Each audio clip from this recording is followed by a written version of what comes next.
আসসালামু আলাইকুম, সবাই কেমন আছেন? আশা করি ভালো আছেন। আজকে চলে আসলাম মুরগি কিনবো। আমাদের মুরগি শেষ। তো ২ টা মুরগি পছন্দ হলো। ২ টা মুরগির দাম রাখবে আপনার ৳৪০ এবং এগুলা যারা বিক্রি করে, যারা হাতে নিয়ে রাখছি, তারা এগুলো বিক্রি করে তারা আবার এগুলো কেটে দিবে। তাদেরকে এক্সট্রা কিছু টাকা দেওয়া লাগে। তো ২ টা মুরগি নিলাম।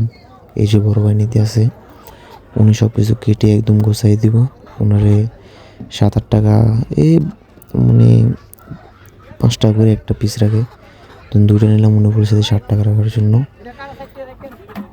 আমরা বললাম আচ্ছা ঠিক আছে, আপনাকে ৳৬০ দেবো, আপনি সব কিছু করে দেন। তো এই যে দেখেন, এইগুলো যারা ধরেন না কোম্পানিতে কাজ করে, কাজের পাশাপাশি কিছু কাজ করা দরকার, তারা এখানে এসে মুরগি কাটে। কাটটা যে টাকাগুলো পায়, এগুলো দিয়ে মানে উনি ওনার করে, এটা একটা পার্ট টাইম জব বলতে গেলে। তো এই যে মুরগিগুলোর জবাই করতেছে, জবাই করে আমার মতো বাঙালির মতো ছাইড়ে দেয় না। এটাই যে ছোটো বালতি আছে, এটার ভিতরে করে দেয়।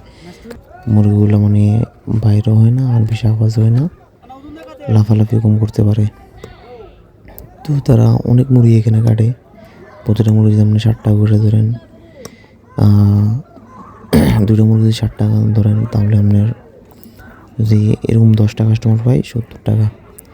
কোম্পানিতে কাজ করলে আপনার ৳50 পাবেন মাসে, ৳১৫০০ হলে। ঠিক আছে, এখানে সে ৩-৪ ঘন্টা করলেই আপনার ওই কোম্পানির টাকাটা চলে আসে। ঠিক আছে, আবার এখানে রিস্ক একটা সমস্যা।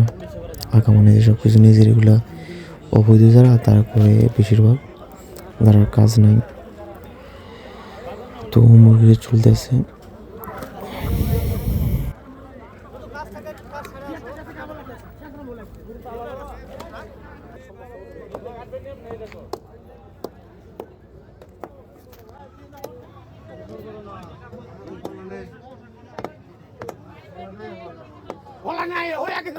আমরা তিনটারে আছে না, আমরা দুটারে 3 ফুট করে দিই না।